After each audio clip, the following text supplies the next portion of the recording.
Welcome to the show. My guest today is Duke Kroll, founder of SellerSlice, which is an agency that doesn't just manage Amazon accounts, but scales them. They've got deep roots in e-commerce strategy and a clear bias for execution. Duke has helped brands achieve nine-figure success on Amazon by leaning into data systems and operational clarity. He spent years building and selling private label brands, so this isn't just theory, it is firsthand insight. Duke, thanks for joining us and sharing your experience and insights. Appreciate it. Well, thanks, Brian. Thanks for having me on, man. Yeah, you got it. Since you've worked on both brand side and agency side of Amazon growth, what's the biggest way your scope as a founder has shifted in the last 12 to 18 months? How's my scope shifted? Yeah, like have Uh, things changed at Seller Slice as far as what you offer or how you present it or go to market? when we started SellerSlice, it was all about the grind. When you start any new business, you're in the weeds doing everything. I like to do everything and I hate being pulled away. But the more I've been running SellerSlice, the more I've been pushed to do things like this, right? Like Mhm. hop on podcasts. I have a big speaking engagement in July. I'm doing the co-create show as a judge next week. My focus has shifted to getting out there and sharing who SellerSlice is and what we do. We've had a huge shift in supporting both beauty and tabletop games industries. That's been Okay. a massive shift for us. There was a huge demand, especially on the tabletop space, and that's exploded for us. And then we started creating several new offerings where we try and cater it towards the brand. A lot of agencies have like a set it and forget it, like, hey, this is what we charge and this is what we do. Whereas we try to get into the account, identify what the brand actually needs, and then present them with an option where it's like, we're not trying to gouge you, we're just trying to help you. So, So when did the vision for Seller Slice really start to crystallize? Was there a moment you realized these other Amazon agencies aren't cutting it? well, it was me and my business partner. We were both working at another agency for a brief period. And we were brought into this board meeting. I was head of this team over there, he was head of the marketing team. We were driving to a Seahawks game because we were up in Washington for this big merger meeting.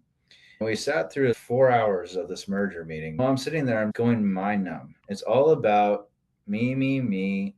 It just didn't make any sense. So we're driving back. We're like, let's just do this ourselves. We've done this for three other agencies, scaled them from 6 employees to 250. And so, literally, that day, we decided to take action. And then I left first. I had one client that covered like a fraction of my salary that I had previously. Mm. And I had 30 days to double that to get my business partner in. I ended up 4Xing it, which was great. And we were doing well. But, that was kind of the overall story of how that all happened. Yeah, I love that. I think entrepreneurs, business owners sometimes operate best when our back is against the wall. Do you think that that is like part of your personality? Oh, 100%. I always want to win. And if I'm losing, I'm not winning. So I'll do anything to make sure I'm winning. Love it. Do you find that if you're winning and you've got your foot on the accelerator, do you take off the accelerator a little bit, or are you able to stay pedal to the metal? I think it goes in waves, just like anything, Yeah. right? If you're doing really well and you're comfortable, family life is good, work life is good, everybody tends to take a step back. But you Mhm. have to realize you're in that zone, and that's when you have to take action. You'll slowly see it happen, and you want to see it versus when something explodes, right? Yeah. Then shit hits the wall, and then you really have to do something. And then your back is against the wall, just like day one. You know? Yep. Maybe you're like, okay, let's do it. But you had so many opportunities beforehand to see it. That's one of the big differences between running your own thing and being an employee is you have to not only see it, but take action when you see it. Yeah, and it has to be the right action too. Like you can take action and shoot yourself in the foot. You can take action and go to the moon. You live and die by the sword as an entrepreneur. You've helped many brands grow to nine figures on Amazon. And what do you find when you get in there, you diagnose what they need and figure out what's going to benefit them? What unlocks that kind of growth? Operational efficiencies, product strategy, ad spend, something different? Is everybody different? What do you typically see? How does that unlock for brands? I've seen outside of Kraft Heinz, the biggest brands that have exploded were niche. Everybody says they do something new. I worked with Bulletproof Coffee and launched them on Amazon. It was a new concept, and there was demand and desire for it. They took off like wildfire. But then you have brands that think, oh, I added hemp to this protein powder. It's got to be the best, newest thing ever. No, there's like 10 other brands doing it. You're just wasting your time, right? So Right. having something unique is super important. Today, the biggest brands that explode and have a huge opportunity, they're doing site, social, and Amazon correctly. You have to have all three. And generally, they're tying themselves to an influencer of some kind because that social proof. It's the number one trend of 2025.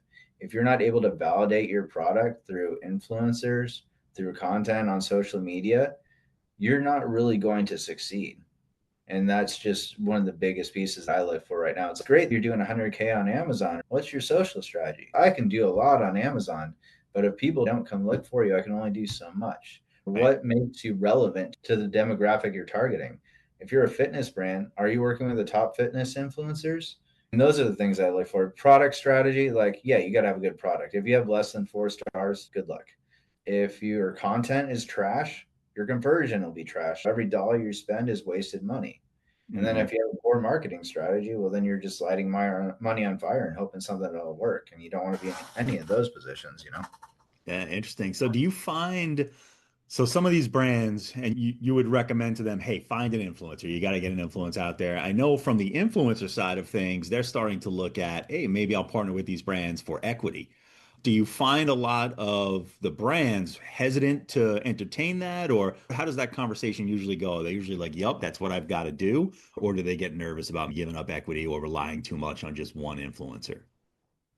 Well, you have to find the right influencer. It can't just be anyone, right? Hmm. Um, it goes one of two ways. The younger generation is fully on board and understands it. And they're like, Hmm. yeah, I need someone to validate my product. It's like a review, like a nonstop review, nonstop content. It makes sense, right?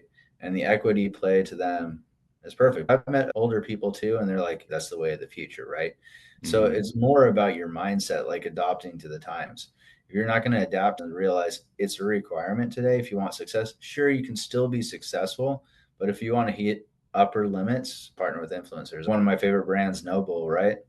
They were massive. They were a niche product. They entered the CrossFit space. They tried to make it sexy, right? Cool stuff. Everybody in CrossFit absolutely loved them. And then they did that through, they worked with games athletes. They did their content. They had equity plays and grew because of that. And then enter in Tom Brady. I think he bought part of it or something like that. And then they Okay. expanded to other categories. The most successful brands that don't do Amazon use influencer marketing, but it's a must. You can still be successful, but it's a requirement. Is that something SellerSlice has gotten involved in? Do you help partner brands and influencers? I have helped people outside of SellerSlice. If they want to know how to do it, I've done it before. I'm even happy to help someone figure it out. It's about identifying your ideal influencer, creating a list, creating meetings, and then negotiating. You'll advise them on how to do it, but it's not necessarily a service you offer. No, but I'd help anybody for free. It's not a big deal. How do you go about lead generation for SellerSlice now itself? Is this particularly like networking and referrals? You mentioned that you're going to be at an event in a few days and judging a competition. Is it about getting out in the world more, or how do you go about generating new clients for SellerSlice? Well, I have a sales team and we do a lot of shows. We probably do 20 shows a year, trade shows. Historically, we've gotten the majority of our leads and we do really well at those. However, the more my agency grows, the more that I grow. I used to be in the background a lot. I've gone away from that. And as I step out there more often, I start building more relationships. These shows that I do, or speak events about Amazon marketing or e-commerce, puts you in a different position. People want to learn more, and Right. those are the best leads. Not to mention the people you meet at those shows. I've got a good friend who owns a major logistics company. Sends me leads all the time. He's like, "You can only work with Duke if you work with me." I love you, bro. So Gotta love that. Go ahead, finish that. I'm just saying that's what we do. Gotcha. Are there any shifts recently in the Amazon space that you're paying attention to? Anything Amazon is doing that brands need to become aware of and make adjustments for, or just shifts you see in e-com in general?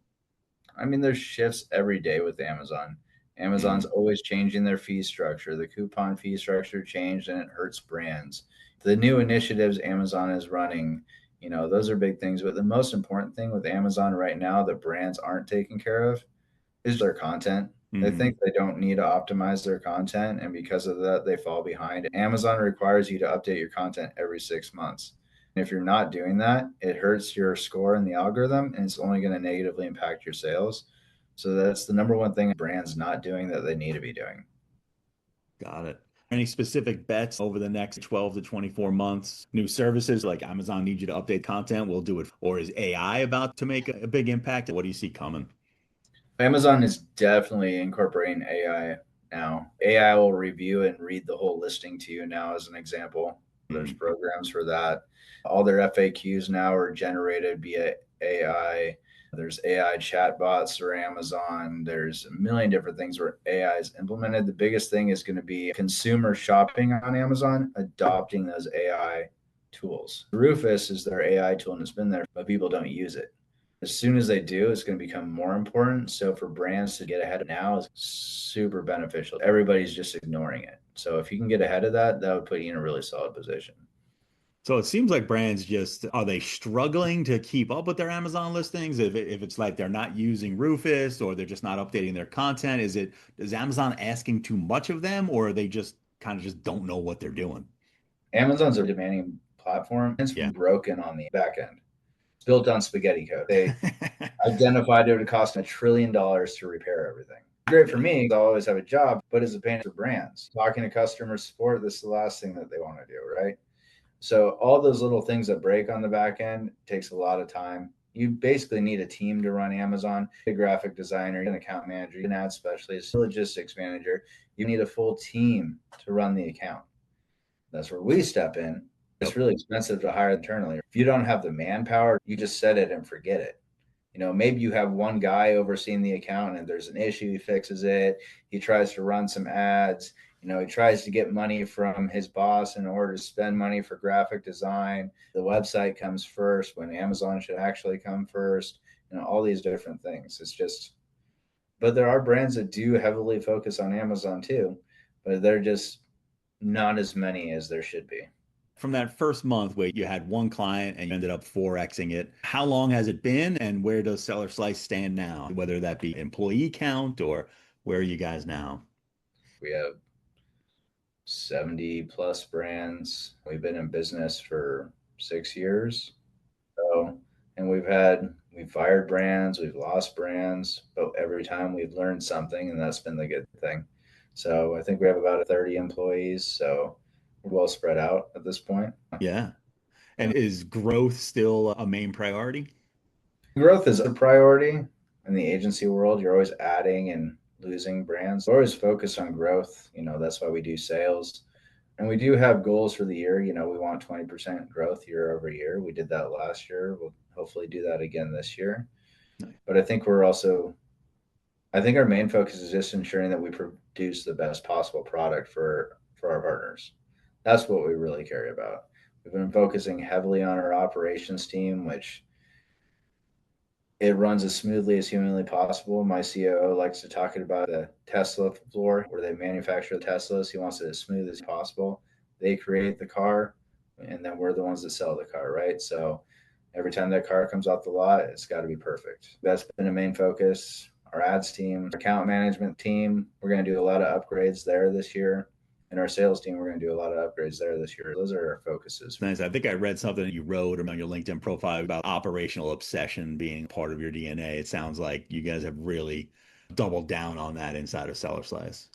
The biggest headache people have is not getting stuff done with Amazon. If you're trying to change a title, it could take you 2 weeks. I want my guys to get it done in 3 days. And right now they're getting every task done on average in 2 days. So, that's operational efficiency. Yeah, 100%. Makes it a whole lot easier. I'm going to switch to inefficiency for a second. You mentioned brands come, they go, there's churn. That's just the business we're in, right? And it seems like scope creep is also just part of the business that we're in. We all have a story where, a client engagement went sideways or you got overextended, but like you mentioned, we got to learn from those situations. Do you have any stories, not asking you to name any names or anything, but any stories that you could share where you're like, okay, I'm not doing that again. I learned that lesson. Yeah, I mean, we had a client for probably 5 or 6 years. It was a good relationship at first. They were difficult, intense personality, which is fine by me. It doesn't work for everybody. We skyrocketed their sales. In the first year, 3x their sales. They were doing a lot of revenue already. And it was a big win. We were all high on that. But then the brand plateaued.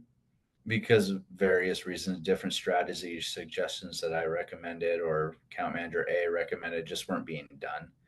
I think they got into that loop. Hey, we're comfortable. We're just going to cruise now. Mm. No matter how hard you pushed it, it just wouldn't happen.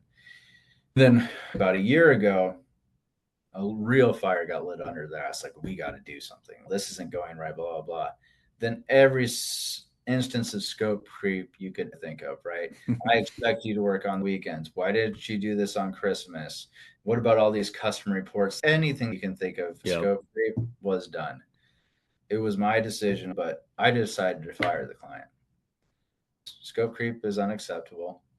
I'm okay with a little abuse, especially if you really need something. I want to be there to help you. But there becomes a point where my team's spending 80 hours a week on your account. That's not okay.